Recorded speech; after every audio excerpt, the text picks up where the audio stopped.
Nusarai Muniwa Munigabo, Nuchare in the vet, and I'd like to say, Jamano. This land is sacred to us.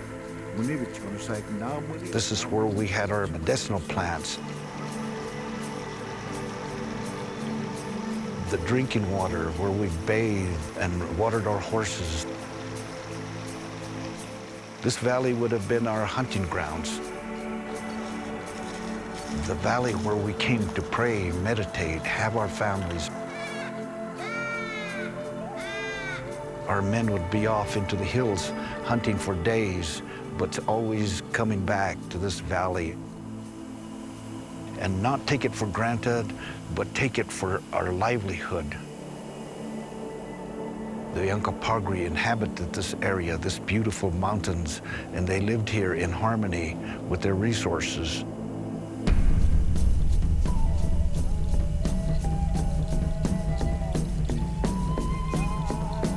This is where our people were until 1881. We were in the way.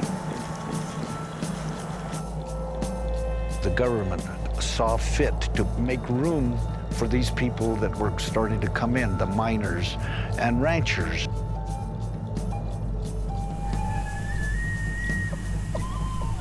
They began to infringe upon our culture and our traditional way of life by hunting down most of our animals.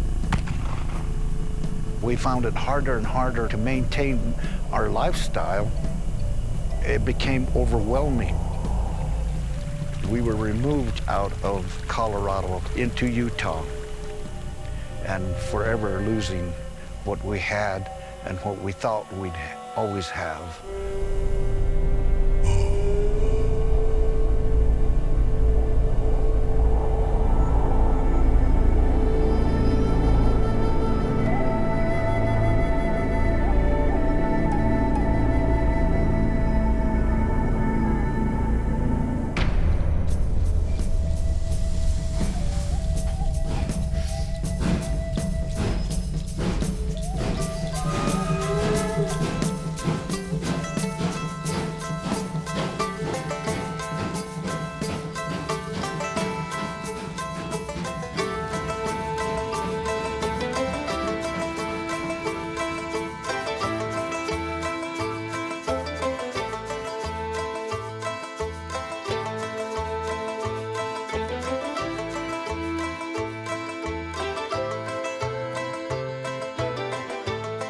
You know, this property was originally part of the mining community and was originally slated from Idorado to be a tailings deposit.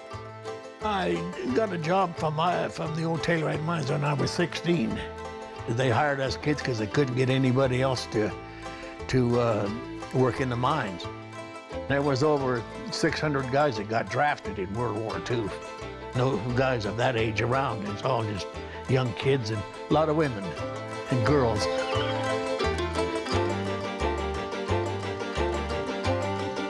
They didn't used to have tailings ponds until sometime in the late 40s, early 50s. Otherwise, they just let it go down the river. The miners around the turn of the century were basically dumping the waste rock into the river. That was the conveyance away from the mills. Crushed rock that has other heavy metals and other byproducts from the leaching process, such as arsenic. And the soil is very nutrient deprived. And so the plants that are able to grow have this chlorotic look to them. This was a mining community. It wasn't a community of conservation. I can't help but think back of the miners when they came and all these outcrops of crystals, these giant crystal outcrops that were all around these mountains. Beautiful. And what did they do? They managed to use those as sites to locate, to dig in and destroy. So for those of us who love the land, the mining was an interesting proposition because it really tore this place up terribly. The town itself was kind of a dusty museum piece that had been set back on a shelf. The mine was still operating, and that really is what had kept the community going, moving ahead. It was the economy here until 1978 when they finally decided to stop mining operations. The mining was running down and the milling was running down, and nobody could get a job if they graduated from high school, and they all had to leave. It was almost a ghost town. It was the crux between the old mining community that was falling on hard times. And then the ski area started. A lot of people started coming in from other areas. And some Aspen expatriates had moved down here. They thought Aspen was getting too developed. So we thought we'd come down and check it out. And that was like, I think that was the summer of 1970. I discovered Telluride in the late summer of 1971. I'd been on a camping trip, kind of moving around through different parts of Colorado that I hadn't really seen before. And like everybody, once you're in the valley, you're taken with the place. Once you climb Keystone Hill, and you've been traveling through the canyons for so long, and you come up on this incredible vista of mountains, this box canyon. You know, it's pretty amazing. So I ended up getting attached and staying. By some strange convergence, any number of sort of intelligent, sensitive, talented people began to find Telluride on their own. I came down Main Street, my mouth never closed. As soon as I saw it for the first time, I was just in disbelief. My impressions were, this is nirvana, this is heaven. We were looking for some sort of communal life. We were looking to somehow find a piece of land, somehow get away from the craziness of Richard Nixon and Vietnam and the tear gas. Those who had been out there in '68 and had raised the fist and had been fighting the good fight for all those years came here, I think, with a sense of disillusionment about what this generation might in fact be able to have accomplished, and came to Telluride with a sense of sadness and yet a sense of resoluteness. It was a very interesting community for someone like myself who, from San Francisco, was really into community, communes, alternative lifestyle. Definitely a hippie. They loved the place, but they also loved to party. They were fun. It was an outlaw space. I mean, everybody got, did illegal drugs. It was fun. It was a lot of really interesting energy.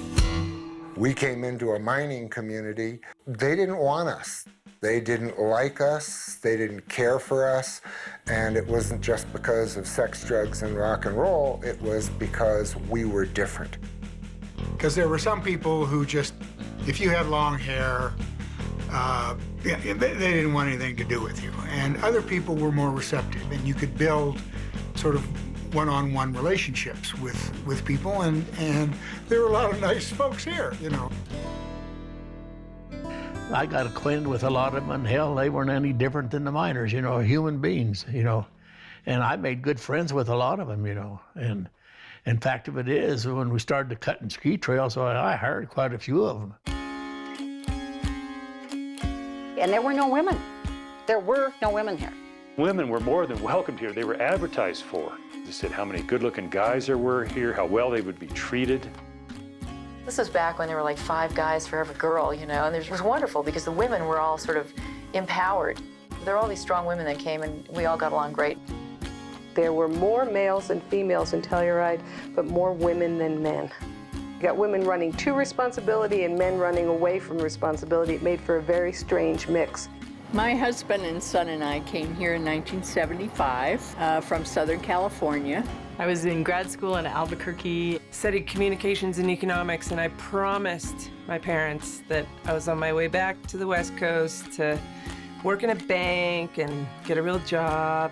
The last year I taught, there were actually 40 days that the air quality was so bad the kids couldn't go out to recess. My sister was skiing in Telluride with friends who lived here, and she invited me to come skiing for the weekend, so I did. I'm just going to take a couple months to ski. And so we took off. And that was 30 5 years ago. That was 30 ski seasons ago. That's an old story that you'll hear from a number of people.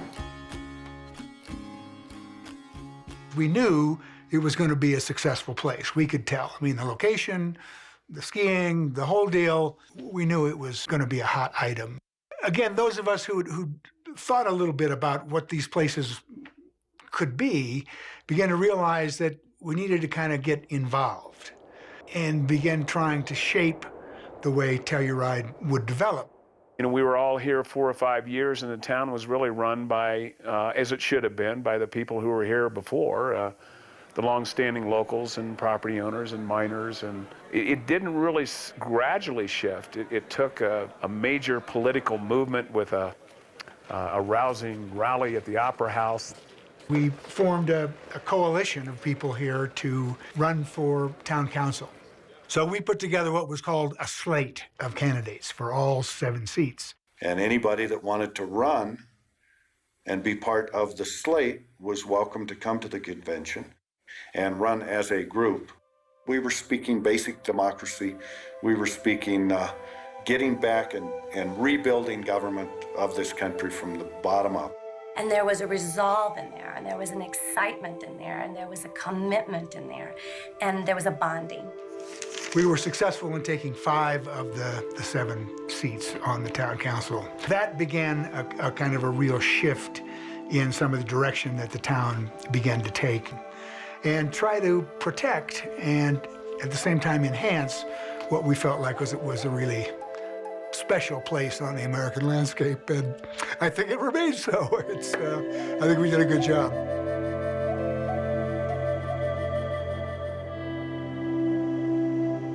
There's a lot of reasons why the Valley Floor is important to this community. For one thing, it's the gateway to our town. And it sets a tone of our values of environmental protection, priorities of wildlife, clean air, clean water, and just a mellow vibe kind of thing. It sets that. It's not development, it's not sprawl. And that was very, very important to this community. I believe it still is. Slowly, the town started to get more wealth. But as that happened, there was a real counterbalance of people who came here, the outlaw folks, the hippie folks, some of the trust funders, and they didn't want to see this develop in that normal fashion, the Aspen fashion. And so there was a real push against any kind of development. The Valley Floor had been discussed for years, long before I came here, as one of the top open space acquisitions that the town highly valued. The conversations were heating up. 1993, town council proposed a 20% solution, they called it, whereby 20% of all town revenues would be set aside for open space. 20% of all town revenues, that's property taxes, sales taxes, real estate transfer taxes, business license fees, everything, 20%. The mine closed in 1978, so they sold the property, and it came under the ownership of the San Miguel Valley Corporation, which was headed by a man named Neil Blue, who has been making his money with industrial and military accoutrement of one kind or another.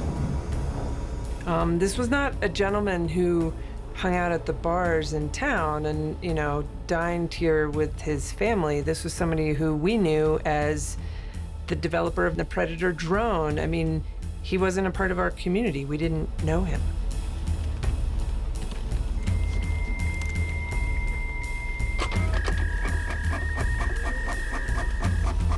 There was a story of a fax that came into the county offices, the drawings and renderings of their development plans, which included trophy homes and a golf course and ponds, and it was an upscale, high-end community. But that fax was sent to Charlie Haas, president of San Miguel Valley Corp. The county planner at the time was Charlie Knox, and I am absolutely certain that whoever sent the fax said, "Here, send this to Charlie," and the secretary or whoever just pushed the button, the Charlie, and it got to the wrong Charlie. And this fax said that the company was going to buy the newspaper. It talked about taking over the local newspaper and, false news, creating false news, which has been in existence forever. They were going to change the composition of the town. They were going to make it so their development would sail through and be able to develop this entire property. At the time, it was such an absurd and radical proposal. The first reaction is, this is really a joke. April Fool's Day, it's really a joke. And I think it really was the underpinning for other proposals that came later. The San Miguel Valley Corporation came up with several plans and presented them to the County Planning Commission, one of which we all referred to as Marina del Blue.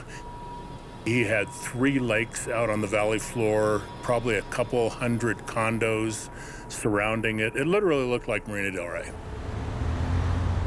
Telluride was sort of barely making it. It was a ski resort that wasn't really happening, and people were not making much money. They were kind of hand to mouth. So you would have thought, in most places, people would have welcomed this big investment. It was going to be huge. And people were like, no way in hell. And it really got the people in this town up in arms, I would say, and in opposition to what was going on.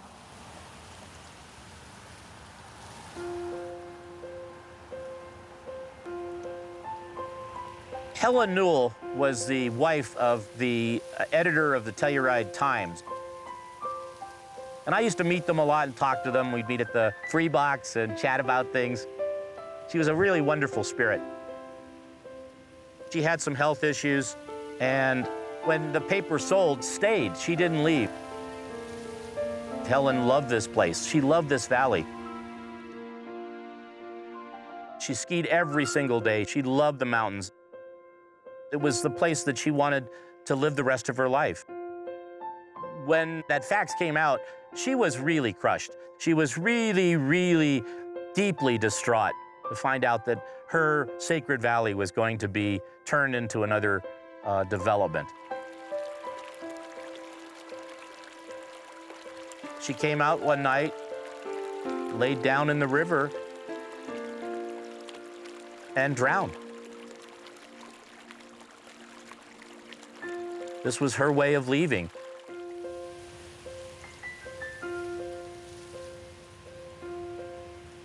For many of us, it became like she gave her spirit to us. And for me, it was a powerful symbol of how deeply, how very, very deeply some of the people in this community cared about this land.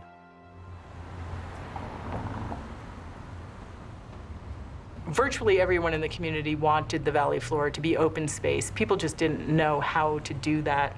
Did that mean we had to compromise a little bit? Would it be possible to just preserve the whole thing? In the 90s, our council was ready to make a deal with the developer that would have resulted in as many as 1,000 units in this property. The owner was unwilling to negotiate with us. They tried to dissuade us, they tried to confuse us, but ultimately they had their own objectives, and unless we were going along with their objectives, they were not interested in negotiating. And then at some point, the consciousness came to the community. I mean, like I say, it was fairly late on in the process when we said, why don't we see if we can buy it? For many years, the town has set aside 20% of its annual budget toward open space. And so we had an income stream and a small pot of money, and it kept growing, and we kept offering it, but Mr. Blue didn't really need money. The landowner has said, we are not willing to sell the land, period, under any circumstances met. It's said it so many times, I'm tired of hearing it. We've tried every possible intermediary that we can find. Tried to negotiate based on civic pride and perhaps legacy, but there really isn't much negotiating in there, and he wasn't interested. We'd obviously been watching the back and forth develop with this issue of valley floor use. In 2000, it got everybody's attention when the owner of the property went to Mountain Village and discussed annexation for the first time. The Mountain Village had conversations with the owners of the Valley Floor, San Miguel Valley Corp, about annexing the Valley Floor for development. I went to that meeting and said, this can't happen. We can't have the Valley Floor become Mountain Village and be developed. We were ordered into mediation. We found a retired judge that both parties, the landowner and the town, could agree on, and we started having discussions, not face-to-face ever with the landowner, but through the judge. As we were getting towards the end and we were not united, he was more forthcoming with the fact that this landowner is not at all interested in what you guys want to do here.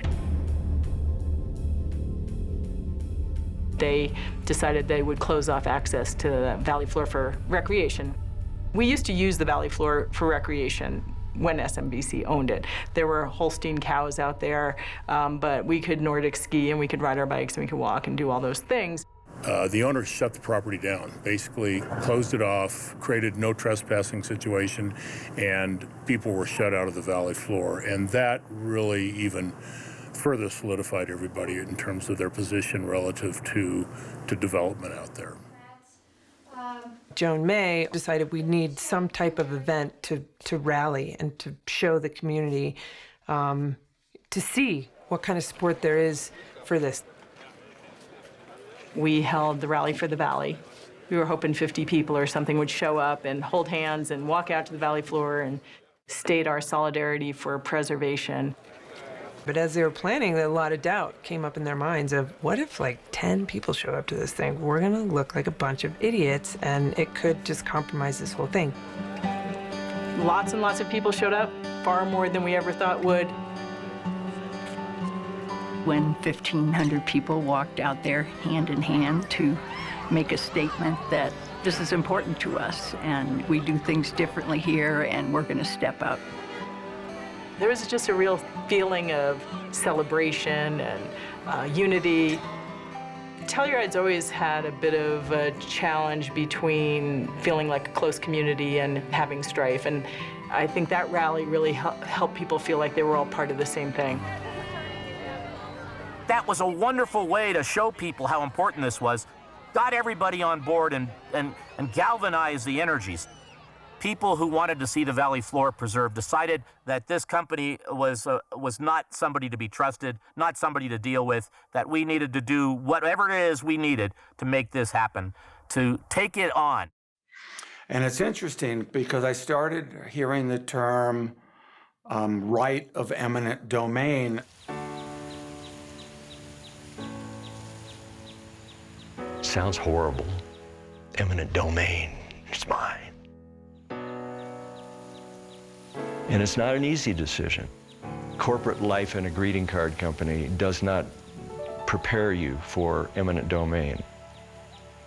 I went to Denver and I took classes on eminent domain and condemnation. If you want to learn what condemnation actually means, what you're doing is not about that it's for you, it's about for this community.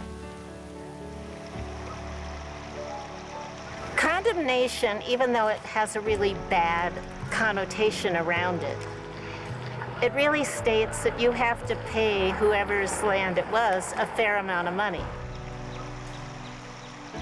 It was up to us to convince the voters that we condemn the Valley Floor so it becomes public property. And then there were those who felt like, you know, private property rights trump everything else. And so I understand that point of view. I'm in real estate, you know, private property, you can't just take someone's property. But there are instances where, you know, the public good outweighs that.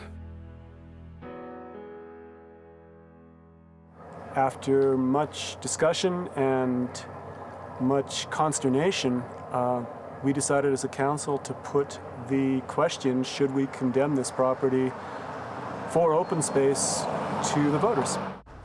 The town voted to condemn the Valley Floor. And that was just a huge, huge issue.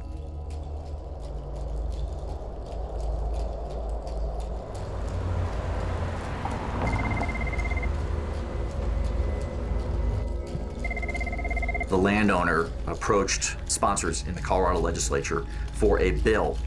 People refer to it as the Telluride Amendment, and it purported to say that home rule municipalities or any municipality in Colorado would be prohibited from using eminent domain to condemn land for open space, park, recreational purposes. And the very day that it's signed into law by the governor, and by the way, it passed the Colorado Senate by 1 vote, the landowner files its brief in court asking for the court to dismiss our condemnation petition.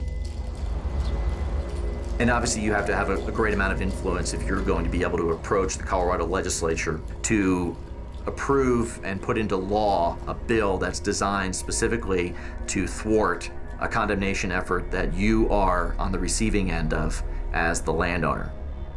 So those are pretty powerful players that are able to put that type of mechanism in place.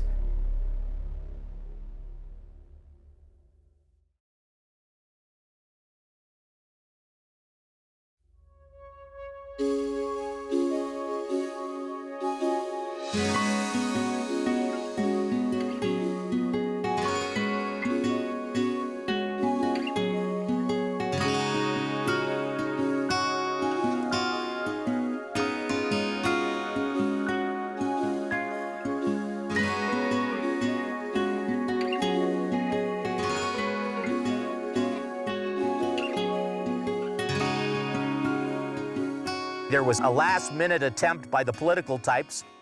The mayor at the time did a mano-a-mano with the Blues Brothers and came up with a solution. They announced that they were going to come up with this compromise plan. The owners of the land approached town council and said, okay, we get that you want open space. So we have this proposal. They had a big meeting in the brand new Palm Theater. Pretty much the whole community at that point showed up. They did this big rollout of what this is going to be. And of course, the way they presented it, the developers presented it in a way that made it look like it was just the best thing that could ever happen to Telluride. Only 10% is going to be developed, and the other 90% is going to be open space. It's not going to cost you anything. Just sign right here. Town council was warm to the idea. They liked the idea because people were going, well, this could be the best thing we ever get. The political types like myself were like, hey, it's a win-win. When the Blues Brothers offered 90% of the land free and no longer developed, and they get a little bit of development, just 10%, it seems like a good deal. Because in politics, you compromise. That's the way politics works. A lot of the details weren't quite nailed down. The devil's in the details. And I'd served for my town council in Basalt, and I was going, we're going to get screwed. I think a lot of it was a mistrust. This is another plan of the same thing. And yes, sir.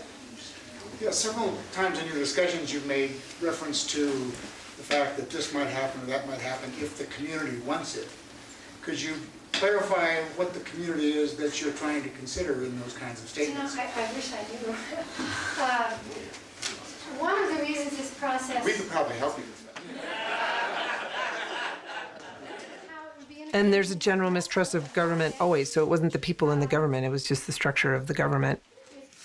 And then also a mistrust of the developer. He had shown his hand before. There had been many, many people before me that had tried to negotiate, and all of those had fallen through.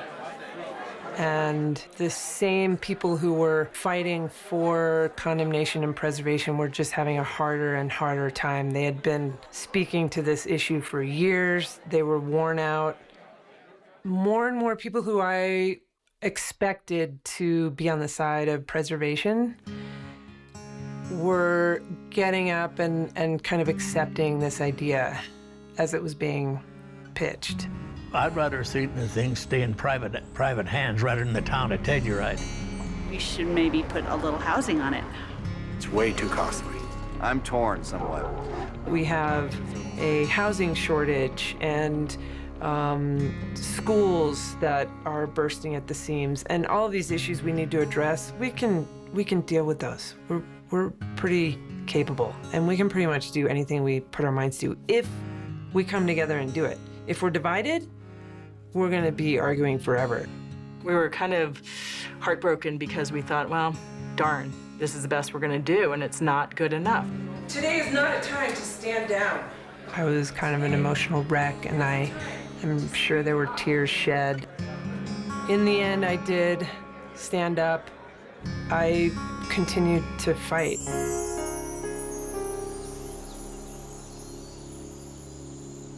I think I said something to the effect of, we just can't do this. We've come so far. The land needs us to speak for it right now. Who's representing the land? They were claiming it as 90% open space, 10% development. Many of us didn't see it that way. Much of it was going to be private open space, so it was essentially going to be a private development. So we weren't going to have access to it, and that's a big connection from Telluride to the rest of the valley. You can look at your backyard and say it's 90% preserved, but it's not open space, it's your backyard. It's not the same thing. And having one hotel that's cut off from the public and having a pond that, the private residents can use isn't preservation. Their idea of open space is golf courses. A golf course in Arizona where you have your 15 large homes and the rest of it is open space. It's manicured, planted, all these invasive species, Kentucky bluegrass. That to me isn't open space. That to me isn't protecting an ecosystem, protecting a habitat. The gateway to the town needed to be natural. We didn't want the first experience to be going by a number of large trophy homes. It was going to go to a vote of the townspeople, whether or not to accept this, because the valley floor is so important to everybody, the town council decided they didn't want to make the decision. They could have, but they decided not to.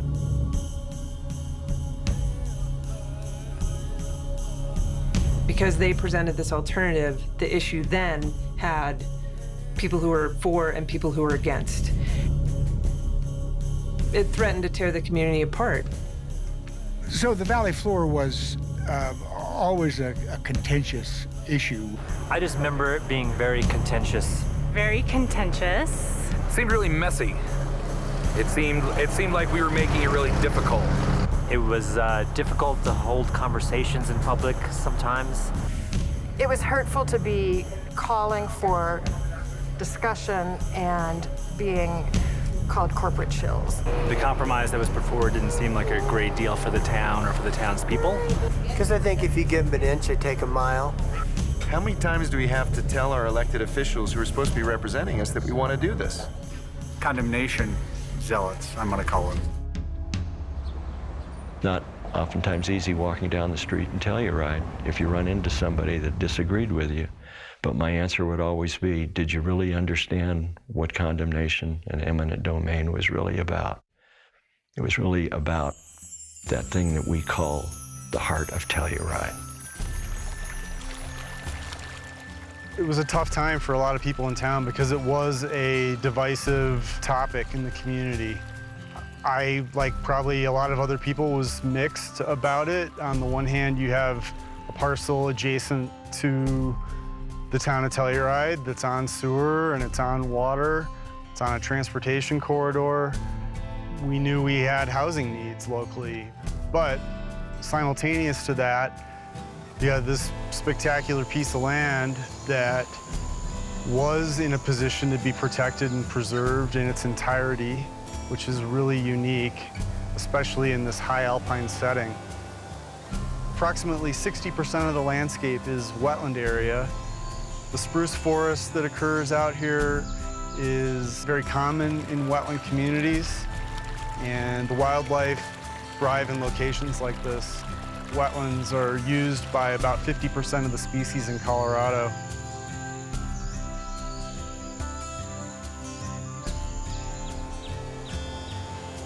We needed to preserve the entire ecosystem in order to protect the river running through there, the wildlife habitat to allow for migration to happen between the public lands on either side, and to essentially offset the impact of Telluride. We are a forward-thinking, progressive, resource-conscious community. We want to be low carbon. We want to preserve and protect. It's hard to say that we really do these things. Every giant house built today, every house that's renovated to the tune of a couple $2 million uses enormous amounts of resources. Every 20,000, 50,000 square foot house uses an enormous amount of resources. What have we done that is genuinely in favor of resource conservation, preserving the valley floor, and not building 17 multi-million-dollar houses? A lot of people rallied to educate for the upcoming campaign. I think that was the February 14th election, and we did know that we needed to unify the community in order to get this done. So we had some time to work on talking to people. And there were all kinds of community events. We had forums, and we had debates, and we had interviews and newspaper articles and history, and everything was rolled out. And one of the things we did right before the election, it was going to be on Valentine's Day. So at night, a group of us went out on the valley floor, and it was full of snow, and we walked a heart in the valley floor that could be seen from the air. And then the newspaper quite nicely colored it all in on red, and that appeared in the Valentine edition. So it was a perfect advertisement. So we had an event at the Opera House, and it was basically just a community forum. Like anybody that has questions, anybody who has answers. We weren't, Sheep Mountain Alliance helped organize it, some other groups. It was just an ad hoc thing. People were saying, well, I think it's a good idea to go with this compromise, and other people were saying, no, I don't think it is. You know, we should try for better. And Gary Hickok stood up, and he was not a member of the activist community at all. And he said, I said, you know, one of these days you're going to have some grandkids, and 20, 30 years down the road, they're going to come home for Christmas vacation. They're going to bring their roommate, and they're going to come driving into the Telluride Valley. Your grandson's roommate is going to see this valley floor and go, how did that happen? How is that possible that that property is open space? And your grandson's going to say, well, you know, 20 years ago, a bunch of people got together and decided that they wanted to protect that valley, and they purchased it. And my grandpa supported that and worked with them, or, well, my grandpa was opposed to that, and he really wanted to see a bunch of houses out there. What do you want your grandson to say? And he said, okay, Telluride folks, this is the valley floor we're talking about. This is the ditch we need to die in. We can't accept a compromise. 10% is not saving it. 10% development is 10% development, and we have to fight for this. And if there was one turning point of when I thought that this was actually possible to preserve the valley floor, it would have been that moment. There was a real dedication to the conservation energy, and it was like the perfect time to have a vote. It was one of those pins and needles elections where it was time to step up and appear at the polls. The community turned out again. Put it to the vote of the Telluride citizens, and they said no way. It was pretty consistently 62, 63% in favor of moving forward with condemnation, preservation of the whole thing. It was amazing. I mean, what community turns down a deal like that? The town council said, okay, we heard you. We thought this was a good deal, but we heard you, and we are now gonna, jump in. We're all in, because this is what the community has directed us to do, and we work for you. So we all went into a different mode. We all said, okay, we're all gonna redouble our efforts to make this work. I said to Gary, I have to step up for this. This is huge. If we don't do this, it's gone.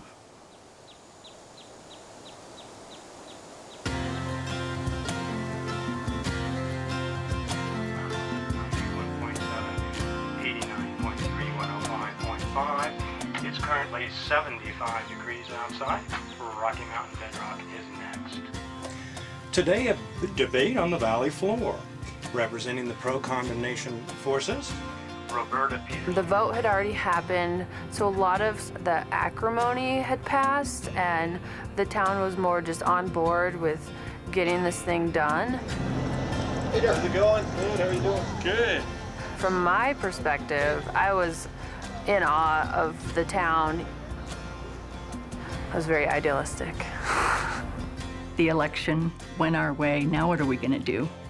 And so a group of people started coming together from all sections of political bent in the community, and I went to that meeting. And you know, you have to be careful when you raise your hand. Sometimes you end up with a big role.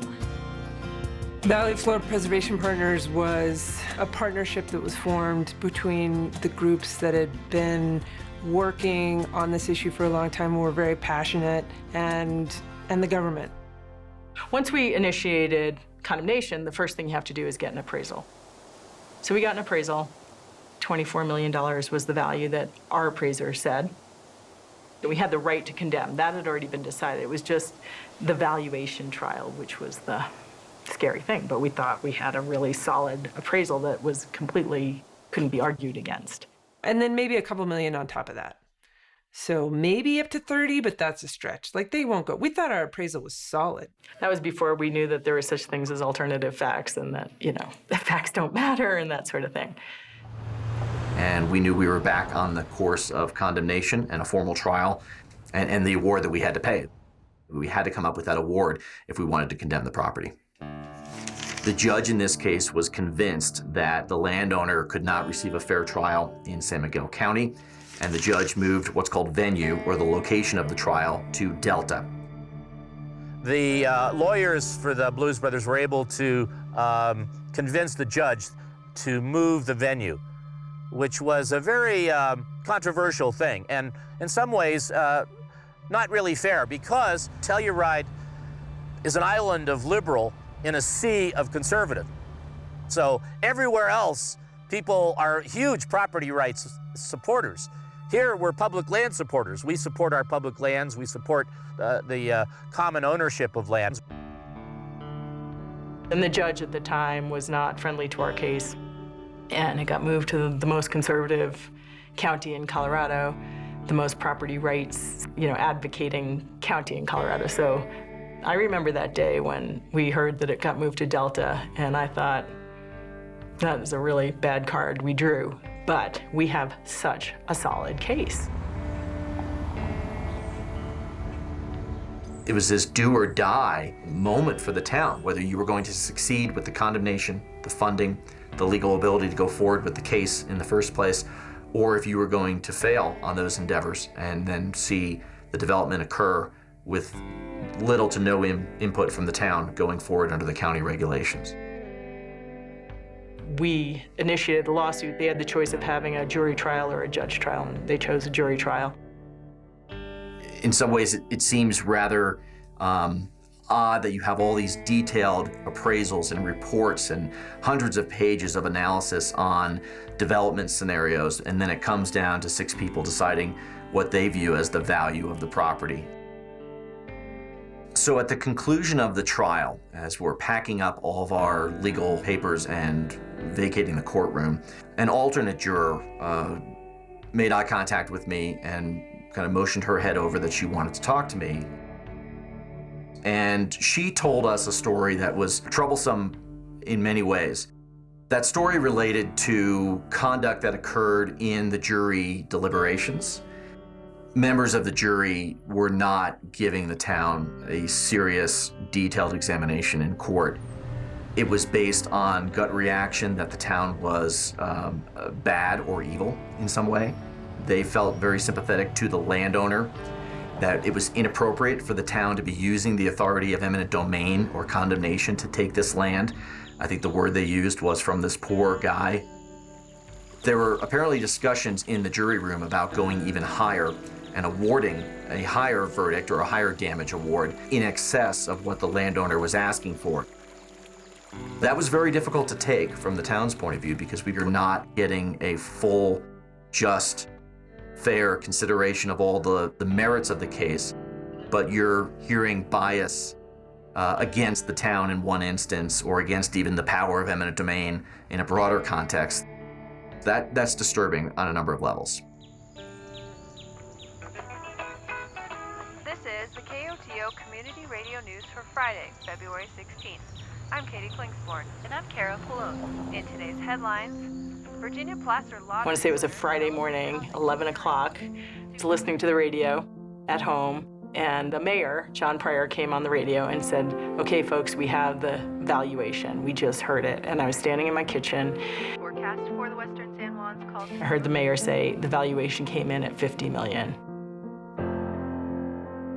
And the DJ was like, oh, 15 million? And he's like, no, 50 million. And even the DJ on the radio was like, shit, we're screwed. And I sunk onto the floor. I thought, there's no way, can't do that. Your heart stopped. It was, oh my God, we don't have a way to meet that number. Oh God. We can't do that. I mean, 50 million, I don't even know how to write 50 million out. Like, how many zeros is that exactly? We spent about 20 minutes of tears and defeat. David came over and he came into the room and he's like, what are you guys sitting around for? We gotta do this. Like, you can't just sit around. We know what it is now. We gotta go, we gotta do this. And he was the latecomer. Like, he was the young guy who just moved to town. Using the word cheerleader, looking back on it, I felt like maybe that was my biggest role. It was just being a cheerleader. You know, Jane was the heart and the vision of it, and Hillary was, you know, the mechanism to, you know, execute a lot of it, and I was just the voice in the back of some people's heads. And he picked us up, and we said, all right, he's right. We can't just give up at this point. We're probably not gonna be able to pull this off, but we can't give up. We all knew we had no choice, but how we were gonna do it took a few days to kind of collect ourselves and be able to dive in, you know. It was heart-wrenching. It was really a tough number to face. We ended up with 90 days. It was scary. We had a few pledges, but in the bank, we didn't have very much at all.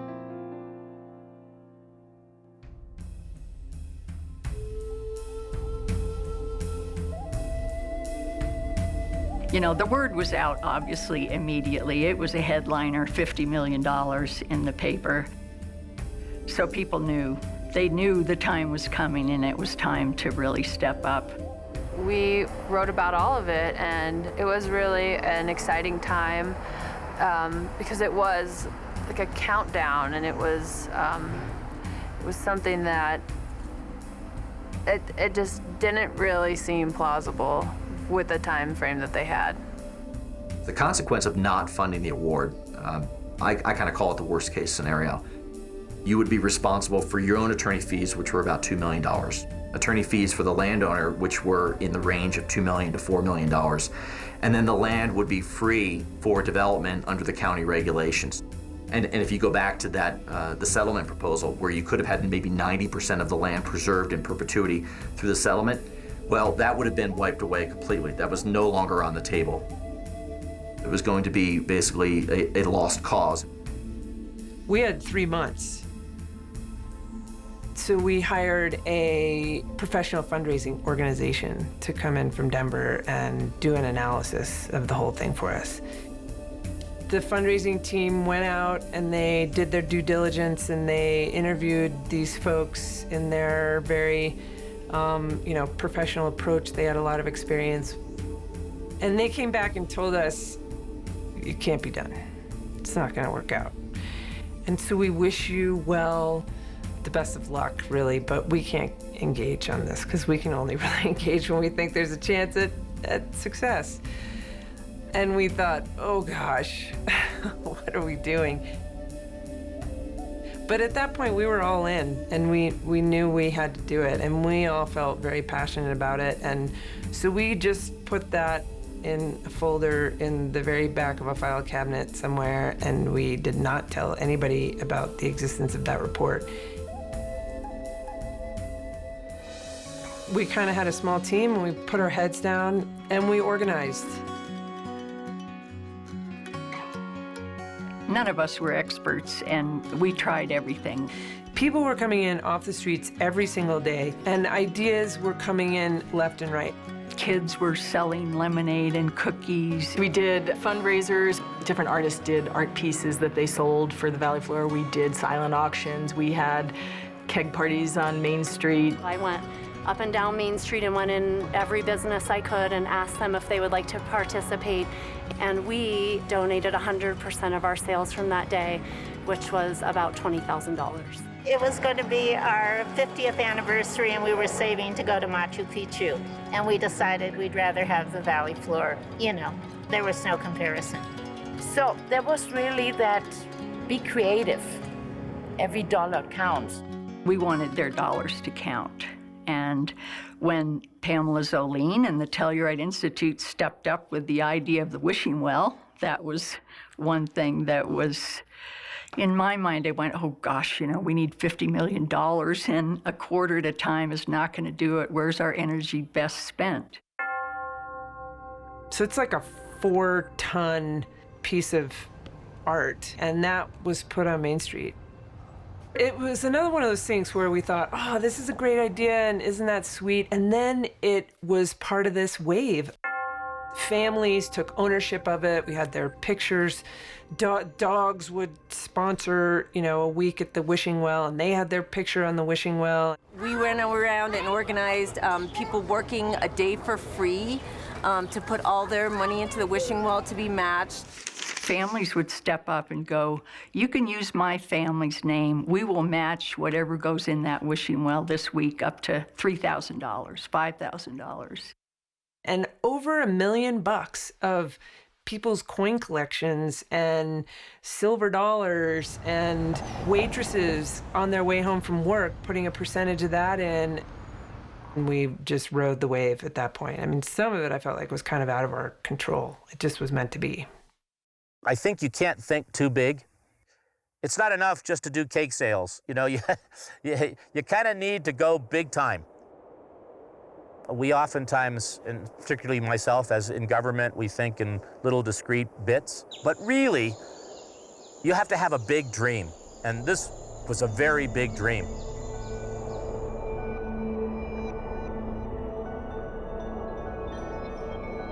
We wanted everybody to pitch into this.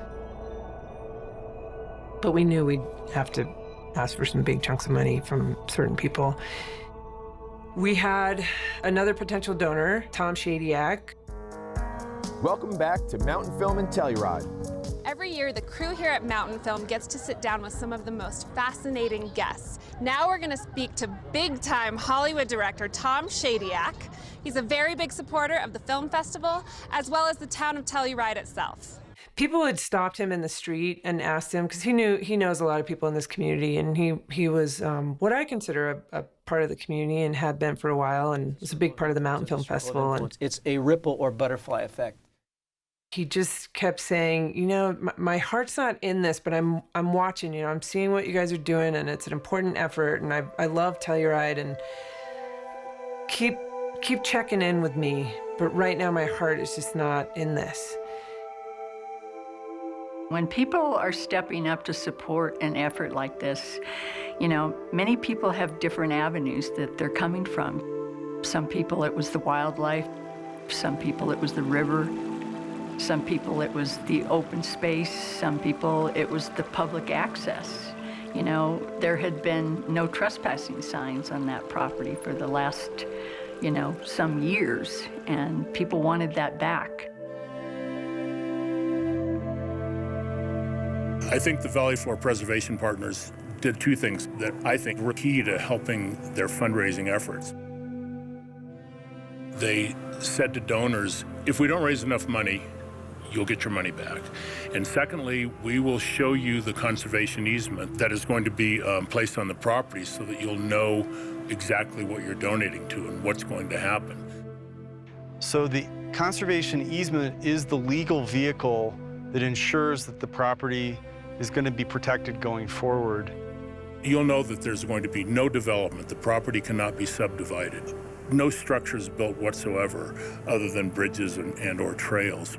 You can't just put a conservation easement on your backyard. You have to have some compelling things about that property, some values, some functions that are worth conserving. So 600 plus acres in a high alpine setting with rivers and wetlands and transitional forests and meadows offers a variety of conservation values. These are benefits to wildlife, to fish, to water quality, as well as recreational opportunities. You know that hiking will be permitted, that cross-country skiing, that hang gliders will be able to land. So those are the things that are going to be allowed. The conservation easement was a level of security for a number of people that they knew that this was in perpetuity. This was guaranteed.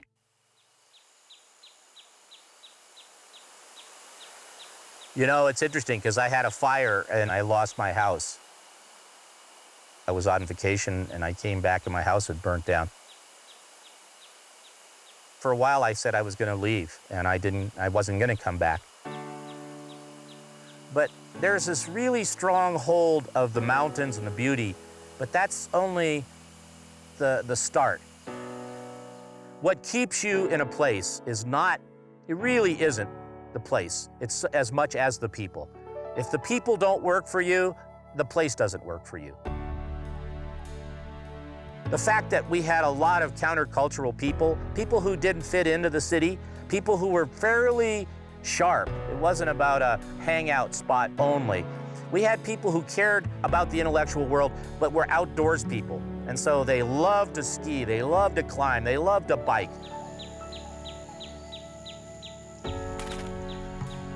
You become a part of the place. The place is no longer nature. You are the place. You are connected deeply to it.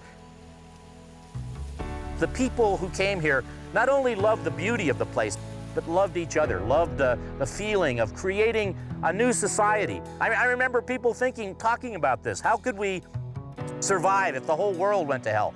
And this was a place of refuge. This was a place that people felt, if we're gonna save one piece of this, let's save this piece. When we reached a level where we were just a few $1 million out, it was an enormous deal. The newspapers were tremendous. The Dakota radio, you know, there was huge interest. The Denver papers, you know, here's the challenge and here's what needs to occur. We had signs on Main Street that gave a day by day. So there was something that was being updated every single day that showed progress. How many days left and how much left to go? So it wasn't the amount that we raised, but instead we put how much we had left to go.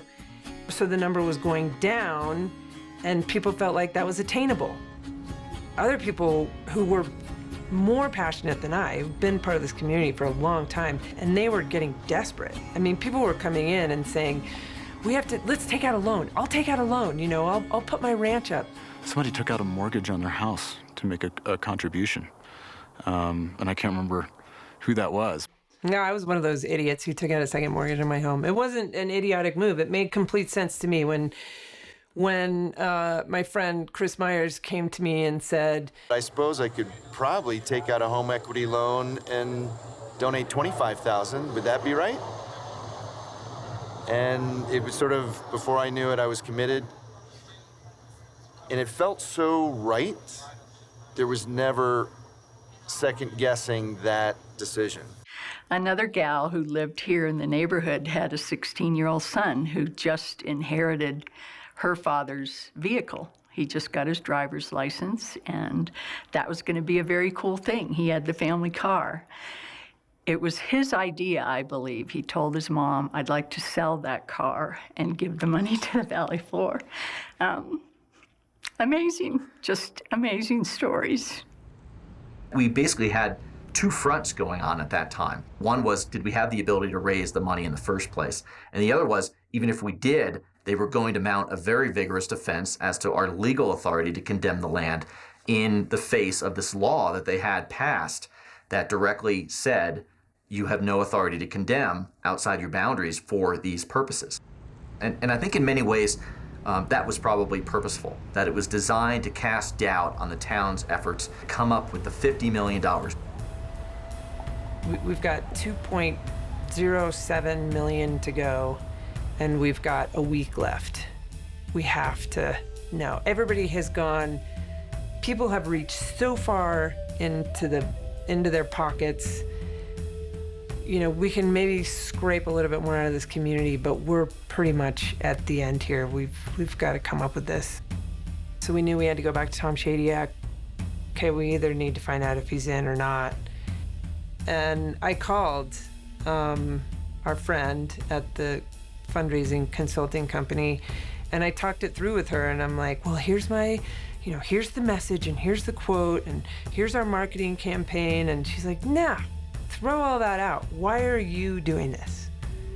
Tell me your story. Like, what motivates you? The web of life, being connected, and the value of the ecosystem out there, and the need to speak for the land, and why I personally was engaged. And she's like, that's it. That's the story you're gonna tell him. And I thought, he's gonna laugh. And so we sat down in a room together with the mayor of Telluride. The mayor called him. We said, here's where we're at. Here's the deadline. He said, what do you need? And I said $2.077 million. And he said, all right, my heart's in it. I'll wire it. And I got on the phone with him, gave him the information, and he wired it like within an hour. And then we knew we had it. Never have I seen a community do something like this. Put up that much money to keep land open and free. Whoa! Walking in town with a college buddy, and somebody just off the cuff, peripherally said, nice job, Dave. And I looked over and said, what happened? I don't know. But what's happened? Did we hit the goal? And he said, yeah. And just that is like one of going to be those top 3 moments, like when it's all said and done with, and I look back on my life and like remember like that moment. Never forget it. Telluride's long-awaited day arrived Thursday with a gathering in Elks Park under a sunny May sky and an announcement from Mayor John Pryor.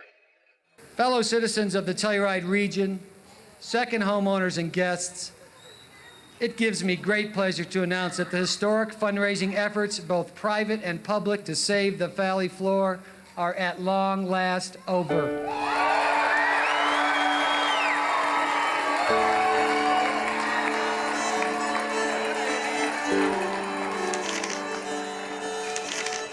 We put together an impromptu party. The mayor canceled the liquor law in town that day. To all of you, to Telluride, this place we call home. This community has ensured the preservation of this common ground so that we can celebrate and cherish it forever. The feeling was ecstatic. I mean, it was standing on the table, cheering and drinking and cavorting around. Everybody was in an incredible mood. It was just one of those like times and moments where you could literally just feel the positive energy and the excitement and the, this kind of disbelief of overcoming what a lot of people thought was impossible.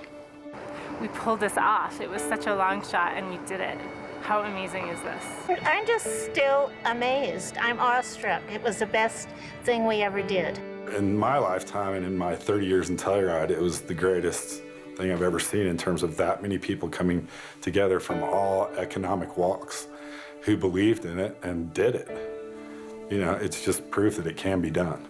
There are many, many steps along the way, and I think without any one of those steps, the whole thing would have fallen apart. Each little piece mattered greatly. That's the biggest lesson is each person in a community has value in helping solve problems, and we need to look at every single individual in the community to contribute what they can contribute. Let everybody help who wants to help. Telluride is a passionate community. You know, we're passionate about our schools, we're passionate about skiing, we're passionate about how we play, we're passionate about politics. When you harness that, you can affect change, and it can be enormous. There's no question that if you don't participate, things don't occur.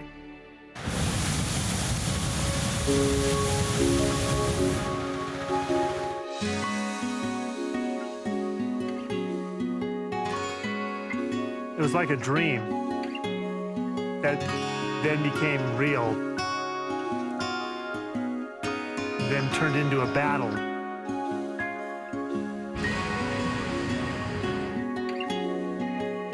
And then it became peaceful.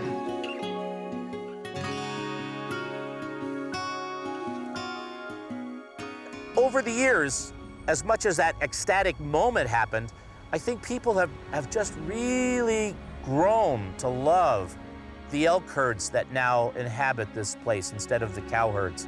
They've learned to love being able to walk on the valley floor, come film or hike, all those things. And we don't have to ask anyone's permission. We don't have to try to sidestep around rules. This is open for all of us. It's a park. And I totally get why people are against it. You know, condemnation is a super controversial thing, and I would say more often than not, it's abused. I think most people would agree with that, but there's also very appropriate times to use the power of eminent domain. Something I didn't know until the campaign was that Central Park in New York City was acquired through the power of eminent domain. That is obviously a glaring example of where it works, and I think everybody in New York City would agree with that. I think everybody in Telluride right now who was for it thinks it was the right thing, and I think the majority of people who were against it at the time now probably think back that it was probably a good thing as well.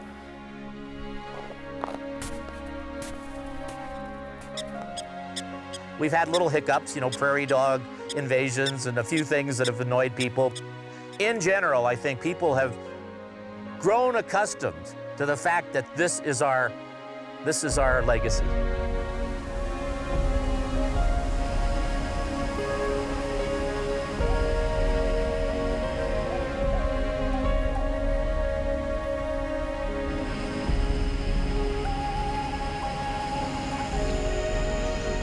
I'm drawn to the valley floor primarily for the wildlife and the quiet spaces and the sounds. You know, you go out and you just sit in some of those tree stands and listen to the birds. It's an escape. It's a wonderful, wonderful place. Listen to the water. Watch the water go over the rocks. That's kind of my secret use. I think the people's the number one change that I've seen. The schools are using it for an outdoor laboratory, living classroom. My children go out there and they have school projects on the valley floor. They're learning directly from what they're witnessing and what they're interacting with. Obviously, the recreation out here is amazing, from people just hiking and walking and enjoying the expanded trail network to mountain biking. People using the river on stand-up paddle boards now, that's become pretty popular. I've been a fly fisherman all my life, and to now see trout being caught that haven't been seen caught on the valley floor ever. We save this land for the land and for the wildlife, so let's let that be for a while and see what happens. Let the land heal from years and years of grazing and tailings deposits. Let the land guide our use. The fact is, this is how it's supposed to be. It should be preserved. If you ride the gondola, you look down and you see that it's a big open space, and that's an obvious view of it, but it's a sacred place for a lot of people. When I come off the valley floor, I'm talking to somebody that has never been here before, and they're saying, God, you are so lucky. How did you ever pull this off? Every single time I'm out there, I think about what the community went through. Every single time.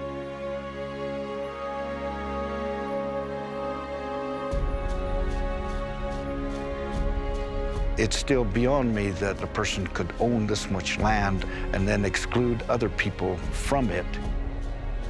And so today, I'm very happy to see that the canyon and the valley bottoms are going to be preserved in its natural state.